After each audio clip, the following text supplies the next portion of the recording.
A young lady may be seen frantically running from an unidentified menace in the first scene of the movie. She rushes to a remote beach in her car. When she gets there, she calls her father sobbing and apologizes for treating him badly the previous morning. It exposes a horrifying discovery. Her motionless corpse was savagely killed in the middle of the night, leaving a bone sticking out and her leg horribly twisted. The scene cuts to Jay, who is out on a date with Hugh at the theater as they stand in line. Hugh says he is envious of small children because he finds their carefree and innocent life within the theater to be so charming. At the door, Hugh spots a young lady, whom he introduces to Jay. Jay is perplexed, since she is unable to see the lady. Hugh's expression suddenly becomes fearful, and he demands that they leave the theater right now. Jay abruptly chloroforms her as they are having sex in his vehicle.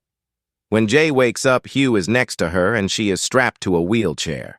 He tells her that he cursed her throughout their sexual session. This curse entails a malicious being visible exclusively to the one who presently carries the curse, which Jay now carries. Hugh reveals that the creature that is now pursuing Jay can appear as anyone and will hunt her down at a slow, deliberate pace. If it catches her, it will kill her and then move on to the previous bearer of the curse, which is Hugh in this instance, forcing them to pass the curse on to someone else. Hugh tells Jay that a past one-night encounter is how he acquired the curse. Hugh concludes saying that he started a connection with Jay because he knows the entity is after him until he passes the curse to someone else. He also spots a nude lady approaching them, which suggests the entity is in danger. Jay and Hugh leave the area. Hugh is able to safely leave Jay off at her house, and he keeps running away. Hugh manages to escape arrest, despite the police searching for him. Jay witnesses an elderly lady approaching her while she is in class and dressed in a medical gown. Oddly enough, nobody else seemed to be aware of the woman's presence. Jay asks her sister Kelly and her infatuation on her friend Paul for assistance, and they decide to look into the woman's strange appearance that evening. As they settle in, Paul, Kelly, and their buddy Yara choose to remain at Jay's home together. In the kitchen, Paul finds a damaged window after hearing an odd noise. Later, when he looks around, he discovers nothing out of the ordinary. Jay sees a lady approaching her who is almost nude and has eerie black eyes. She tries to warn the others, but they are unable to see her. Just suddenly, a tall guy with black eyes walks into the room in a panicked condition. Jay leaves the others behind and bolts from the home.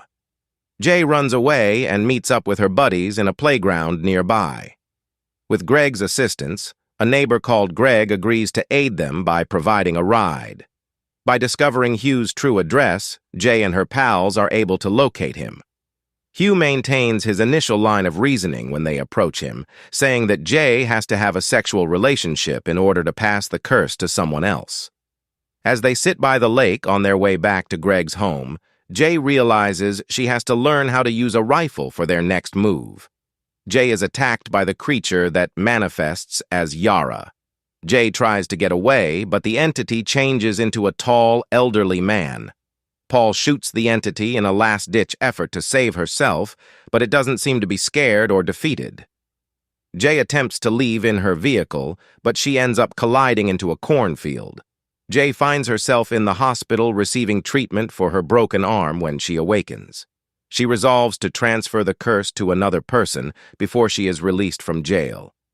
In a desperate move, she decides to sleep with Greg in her hospital bed, believing that this may transfer the curse to him back at home. Jay watches Greg strolling down the street in the direction of his home from her window. When he gets to his home and smashes a window to get inside, he discovers that the monster has assumed Greg's appearance.